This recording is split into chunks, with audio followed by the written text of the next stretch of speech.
तो साथियों, finance commission काफ़ी न्यूज़ में है, तो इस टॉपिक को थोड़ा सा डिस्कस करते हैं। आने वाले पेपर में इसे डायरेक्टली क्वेश्चन पूछा जा सकता है। 16th फाइनेंस कमीशन, देखो जी, सबसे पहले ये न्यूज़ में क्यों है? तो अभी न्यूज़ में इसलिए है क्योंकि अब इन्होंने अपना काम करना शुरू कर दिया है। ठीक है, और आपको बताते चलो कि 16th फाइनेंस कमीशन का जो गठन है वो पिछले साल ही 31 दिसंबर 2023 को होता है। ये जो नेम कुछ है ये बहुत इंपॉर्टेंट है, डायरेक्टली पेपर में पूछा जाएगा। आने वाले कोई भी पेपर हो वहाँ पे आपसे पूछा जाएगा क्वेश्चन, 16th फाइनेंस कमीशन का चेयरमैन किसको बनाया है? अरविंद पनगड़िया। मेंबर्स कौन है? तो इन सभी मेंबर्स के नेम साथियों रट लेने हैं, ये आएंगे पेपर में क्वेश्चन। फिर उसके बाद इस 16th फाइनेंस कमीशन का सेक्रेटरी किसको बनाया है? तो ऋत्विक रंजनम पांडे को इसका सेक्रेटरी बनाया है। टास्क इनको क्या दिया है? अल्टीमेटम कब तक का दिया है कि 31 अक्टूबर 2025 तक रिपोर्ट तैयार करे और इसको सौंप दे। 16th फाइनेंस कमीशन के सामने कुछ जो मेजर चैलेंजेस है साथियों, उस पर नज़र डालते हैं। सबसे पहले ये प्रीलिम के पॉइंट ऑफ व्यू से तो क्वेश्चन नहीं आने वाला, पर अभी मेंस का जो पेपर है उस कॉन्टेक्स्ट में क्वेश्चन पूछा जा सकता है कि अभी 16th फाइनेंस कमीशन को कॉन्स्टिट्यूट किया गया है, क्या क्या चैलेंजेस हैं इनके सामने, और एक कंपेयर करके थोड़ा बताओ कि 14th और 15th फाइनेंस कमीशन जो था उसमें कौन कौन से मेजर आपको चेंजेस देखने को मिलते हैं। तो इस तरीके से मतलब क्वेश्चन पूछा जा सकता है। तो इस फाइनेंस कमीशन के सामने जो सबसे बड़े चैलेंजेस है वो ये है कि सिटी से रिलेटेड जो आपका अर्बन इंफ्रास्ट्रक्चर है, ठीक है, उसको अब आप कैसे देख रहे हो? उसको अब आप कैसे देख रहे हो? इसके डेवलपमेंट के लिए किस तरीके से पैसे का एलोकेशन होना चाहिए, ये सबसे बड़ा चैलेंज रहेगा। ऐसा मैं इसलिए कह रहा हूँ क्योंकि मैकेंजी ग्लोबल इंस्टीट्यूट ने हाल ही में एक रिपोर्ट में बोला कि जिस रफ्तार से इंडिया में अर्बन इंफ्रास्ट्रक्चर पे इन्वेस्टमेंट किया जा रहा है ये बिल्कुल सफिशिएंट नहीं है। अगर इसी रफ्तार से इंफ्रास्ट्रक्चर पे पैसा लगता रहा तो आने वाले समय में अर्बन इंफ्रास्ट्रक्चर जो है इंडिया का वो बहुत ही ज़्यादा अफेक्टेड होगा। यहाँ पे वाटर सप्लाई से रिलेटेड प्रॉब्लम जो है इंडिया को फेस करने पड़ेंगे। कहने का मतलब ये है कि अर्बन इंफ्रास्ट्रक्चर पे जिस तरीके से अभी काम किया जा रहा है उस स्पेस को डबल करने की ज़रूरत है साथियों। फिर उसके बाद इंटर गवर्नमेंटल ट्रांसफ़र, तो अर्बन लोकल बॉडीज़ को जो पैसा जा रहा है वो बहुत कम है। अगर आप देखोगे इंटर गवर्नमेंटल ट्रांसफर मतलब जो स्टेट की गवर्नमेंट या सेंटर की गवर्नमेंट जो अर्बन लोकल बॉडीज़ को जो पैसा दे रहे हैं, इंडिया में कितना है? 0.5% ऑफ जीडीपी है, जो कि बहुत ही कम है। जब आप डेवलपिंग कंट्री से भी कंपेयर करते हो तो ये 2 से लेकर 5% तक है। तो इस बार ये बहुत ज़रूरी रहेगा कि अर्बन लोकल बॉडीज़ के डेवलपमेंट के लिए पैसे का जो एलोकेशन है ये ठीक ठाक रहना चाहिए। तो देखो, जब से जीएसटी आया तो ये जो अर्बन लोकल बॉडीज़ है इनका रेवेन्यू कम हो चुका है, तो इनके रेवेन्यू के इंक्रीमेंट के लिए कुछ खास स्टेप लिए जाए। ठीक है, ये एक बहुत बड़ा चैलेंज रहेगा फाइनेंस कमीशन के सामने कि किस तरीके से अर्बन लोकल बॉडीज़ के जो रेवेन्यू के सोर्सेज उसको बढ़ाया जाए।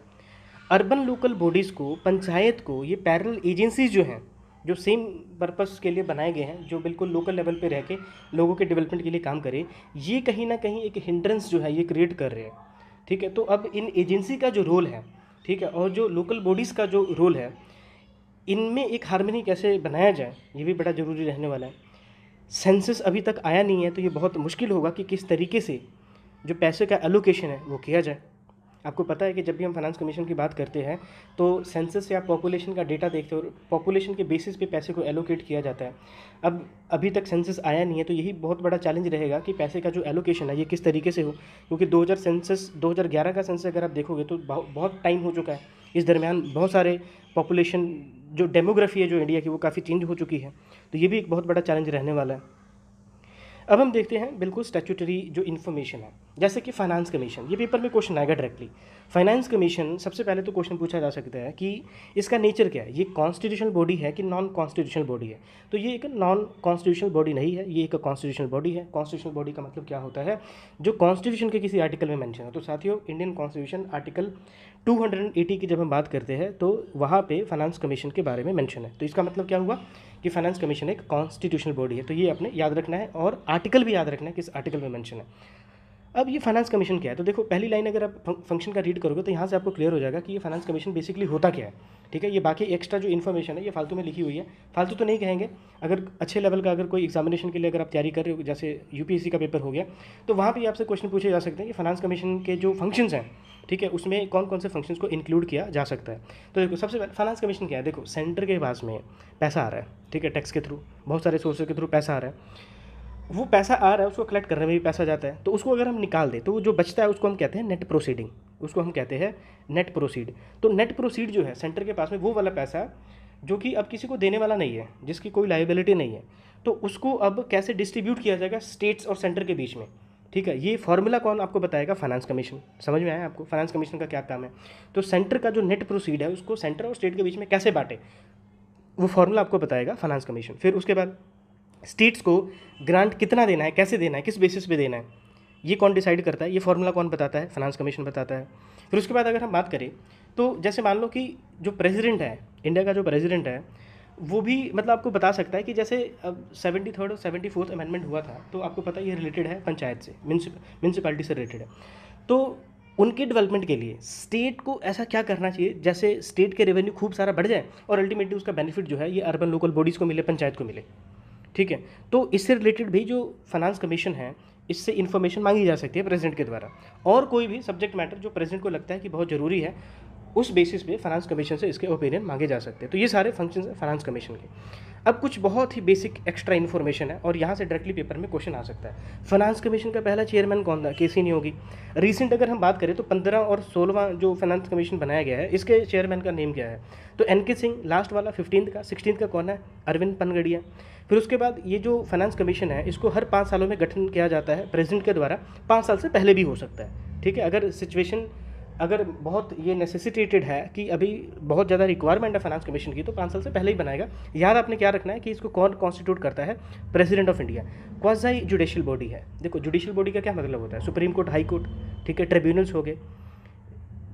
तो ऐसी जो बॉडी है इनको जुडिशियल बॉडीज़ कहते हैं। जुडिशरी के जैसा ही थोड़ा बहुत अगर कोई काम करे बॉडी, उसको क्या कहते हैं? क्वाज़ी। क्वाज़ी मतलब कि थोड़ा बहुत, ठीक है, क्वाज़ी जुडिशियल बॉडी। मतलब कि जुडिशरी का, देखो जुडिशरी का रोल क्या होता है? जजमेंट देना। तो ये लोग भी जजमेंट दे सकते हैं कुछ खास सिचुएशन में। कॉम्पोजिशन की अगर हम बात करें, यहाँ से पेपर में क्वेश्चन आ सकता है, इसका कॉम्पोजिशन क्या है? तो एक चेयरमैन होता है, 4 अदर मेंबर्स होते हैं। रीअपॉइंटमेंट हो सकता है, बिल्कुल हो सकता है, क्योंकि अभी के जो अगर मेंबर्स देखोगे तो उसमें से कुछ मेंबर जो हैं वो पिछले वाले फाइनेंस कमीशन के भी मेंबर थे।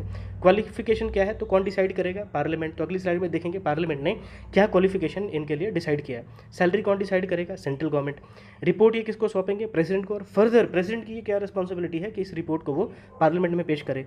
और ये सबसे ज़्यादा इंपॉर्टेंट लाइन है कि ये जो फाइनेंस कमीशन की जो रिकमेंडेशन है, क्या ये बाइंडिंग है गवर्नमेंट पे? तो बाइंडिंग नहीं है साथियों, ये जस्ट एडवाइजरी इन नेचर है। अब हम देखते हैं कि अभी पिछले स्लाइड में आपने देखा कि ये सैलरी हो गया, क्वालिफिकेशन हो गया, डिसक्वालिफिकेशन हो गया, टर्म्स हो गया, ये सब किसने डिसाइड करना है? तो ये डिसाइड करना है सेंट्रल गवर्नमेंट ने, मतलब पार्लियामेंट ने। तो पार्लियामेंट ने क्या किया? कानून बनाया। इस कानून को क्या कहते हैं? The finance commission miscellaneous provision act 1951। तो इस एक्ट में सबसे पहले हम बात करते हैं क्वालिफिकेशन की, और क्वालिफिकेशन में सबसे पहले चेयरमैन। तो अगर आप चेयरमैन बनना चाहते हो तो इसके लिए एक ही आपके लिए क्वालिफिकेशन है, और वो है कि आपका एक्सपीरियंस होना चाहिए पब्लिक अफेयर में। बस इसको रट लेना आप, ठीक है। और सोचो कि ये एक्सपीरियंस पब्लिक अफेयर क्या है, तो कुछ भी है, मतलब गवर्नमेंट सेक्टर में अगर आपने काम किया है, मतलब लोगों से आपका इंटरेक्शन है, तो बस वो पब्लिक अफेयर है। फिर उसके बाद जो मेंबर्स हैं उनके लिए क्या क्वालिफिकेशन है? तो अगर किसी पॉइंट ऑफ टाइम पे अगर वो हाई कोर्ट के जज थे, ठीक है, या अभी हैं, या फिर हो सकते हैं, क्वालिफाइड है, ऐसे लोग जो है ये फाइनेंस कमीशन के मेंबर बन सकते हैं। गवर्नमेंट फाइनेंसेस से रिलेटेड अगर किसी को अंडरस्टैंडिंग है वो बन सकते हैं। अगर किसी को एडमिनिस्ट्रेशन से रिलेटेड फाइनेंशियल एक्सपर्टीज़ अगर मान लो उसको हो, वो बन सकता है। इकोनॉमिक्स की अच्छी समझ हो तो वो बन सकता है। अच्छा ये बात ठीक है, ये जो प्रोविजन लिखे गए हैं ना, तो अगर ये जो मेंबर्स अगर आप चेक करोगे अभी के भी जो मेंबर्स हैं, तो अब एक चीज़ नोटिस करना कि मतलब कोई छोटे मोटे लोग नहीं है, या तो कोई बहुत बड़ा बिजनेसमैन है, बहुत बड़ी कंपनी रन कर रहा है, या फिर गवर्नमेंट में ही बहुत बड़े लेवल पे, मतलब जॉइंट सेक्रेटरी लेवल पे ये लोग, एक्सपेंडिचर डिपार्टमेंट में ये लोग काम कर रहे हैं, ठीक है। तो ये कुछ क्वालिफिकेशन है साथियों, ये याद रखना है, यहाँ से डायरेक्टली पेपर में क्वेश्चन पूछा जा सकता है। डिसक्वालिफिकेशन क्या हो सकता है? तो अगर वो मान लो कि मेंटली अनसर्ड, पागल हो चुका है, फिर अनडिस्चार्ज इंसॉल्वेंट, मतलब कि कर्जाई हो चुका है, आप कह लो कि उसके जो एसेट्स हैं वो तो बहुत कम है लेकिन उसकी लाइबिलिटी बहुत ज़्यादा है। अब ऐसे लोग खतरनाक हो सकते हैं ना, किसी कमीशन का मेंबर उसको बना दो तो वो तो बस अपने पैसा बनाने में लग जाएंगे। फिर अगर किसी इमोरल ऑफेंस के लिए अगर उसको सज़ा मिली है तो उसको डिसक्वालीफाई किया जा सकता है। और एट द सेम टाइम ऐसा पर्सन जिसको कमीशन में अगर आप मेंबर बना देते हो और उस कमीशन से मान लो उसके पर्सनल इंटरेस्ट जुड़े हुए हैं, तो वो उस कमीशन के लिए अच्छा नहीं होगा। तो अगर ऐसा ग्राउंड है तो उसको डिसक्वालीफाई किया जा सकता है। अब हम लास्ट देखते हैं फाइनेंस कमीशन 15th। तो जो रिसेंट मोस्ट जो 15th फाइनेंस कमीशन जो था, इसके बारे में कुछ हमारे को बेसिक इन्फॉर्मेशन होनी चाहिए। सबसे पहले 15th फाइनेंस कमीशन के साथियों जब हम बात करते हैं तो इसको कब बनाया गया था? 2017 में। टाइम याद रखना है। चेयरमैन किसको बनाया? एनके सिंह को बनाया गया। पीरियड ऑफ इम्प्लीमेंटेशन क्या था? तो यूजुअली साथियों ये कब से कब तक होना चाहिए था? ये 5-5 साल के लिए होता है, तो 2020 से लेकर 2025 तक होना चाहिए था। लेकिन आपको पता है 2020 में आया था कोविड, तो एक यहाँ पे एनुअल इन्होंने रिकमेंडेशन भी दिया था, मतलब कि 2020 और 2021 के लिए भी दिया था, ठीक है। तो एक एनुअल इन्होंने बता दिया और एक 5 साल वाला बता दिया। तो 5 साल वाला 2021 से लेके 2026 तक चलेगा। तो ओवरऑल आप कह सकते हो कि ये जो रिकमेंडेशन दिया था 15th फाइनेंस कमीशन ने, ये कब तक चलेगा? ये 2026 तक चलेगा। इस पे ऑलरेडी क्वेश्चन पूछा जा चुका है, ठीक है, ये रिपीट भी हो सकता है। तो इन्होंने रिकमेंडेशन क्या दिया? तो सबसे पहले जो आपको बताया था मैंने कि जो फाइनेंस कमीशन है, इसका सिंपल सा काम क्या होता है, नेट प्रोसीड को सेंटर और स्टेट के बीच में डिवाइड करना। तो उस नेट प्रोसीड का इन्होंने बोला कि स्टेट को कितना जाना चाहिए, 41%, ठीक है। 14th फाइनेंस कमीशन अगर पढ़ोगे तो वहाँ पे ये जो नंबर था ये 42% था। तो अगर मेरे किसी दोस्त ने ये टॉपिक पहले पढ़ा है तो वो प्लीज़ कमेंट सेक्शन में बताएं कि ये 42 से 41% क्यों हो गया। तो ये जो 41% है जो कि स्टेट्स के बीच में डिवाइड किया जाएगा, ये किस ग्राउंड पे होगा, इसका क्राइटेरिया क्या होने वाला है? तो क्राइटेरिया पे साथियों नज़र डालते हैं। सबसे पहले इनकम डिस्टेंस, तो इनकम के को कितना वेटेज मिलेगा? 45%। मतलब कि देखो, जो स्टेट गरीब है उसको ज़्यादा पैसा मिलेगा, जो अमीर है उसको कम पैसा मिलेगा। एरिया, तो जिस स्टेट का एरिया बहुत ज़्यादा है उसको ज़्यादा पैसा मिलेगा, क्योंकि उसको बहुत सारे लोगों को फीड करना है, बहुत सारे डेवलपमेंट एक्टिविटीज़ करनी है, उसका वेटेज इन्होंने दिया है 15%। पॉपुलेशन 1971 को कंसीडर नहीं किया गया है, 2011, ये 2021 नहीं है साथियों, 2011 कर लेना। तो 2011 का जो पॉपुलेशन है उसको वेटेज मिलेगा 15%। मतलब कि जिसकी पॉपुलेशन ज़्यादा है उसको ज़्यादा पैसा मिलेगा, ठीक है। अब अगर ऐसा होता है तो नुकसान किसका होता है? उन स्टेट्स का जिसने फैमिली प्लानिंग पे काम किया, तो उनको कुछ करने के लिए डेमोग्राफिक परफॉर्मेंस वाला कॉन्सेप्ट भी इधर लेके आया।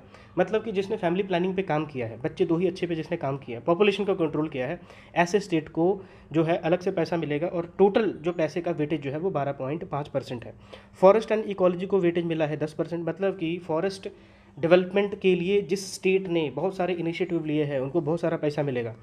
टैक्स और फिजिकल एफर्ट में जिसने अच्छा काम किया है, देखो टैक्स बेस को बढ़ाने के लिए, मतलब कि टैक्स पेयर बहुत ज़्यादा हो, इसके लिए अगर किसी स्टेट ने ज़्यादा काम किया तो उसको ज़्यादा पैसा मिलेगा। फिजिकल एफर्ट, मतलब कि फिजिकल एफर्ट का क्या मतलब? फिजिकल डिसिप्लिन, मतलब कि फिजिकल डेफिसिट ज़्यादा ना हो। मतलब अगर किसी स्टेट की इनकम 100 रुपये है, वो खर्चा 80 रुपये कर रहा है, बहुत अच्छी बात है, ऐसे स्टेट को ज़्यादा पैसा मिलेगा। किसी स्टेट के इनकम है 100 रुपये, खर्चा कर रहे हैं 120, उसको कम पैसा मिलेगा। तो ये क्राइटेरिया जो है ये आपने याद रखना है, इसका वेटेज भी याद रखना है। तो इस टॉपिक में इतना ही। Thank you for watching, keep learning, keep growing. जय हिंद।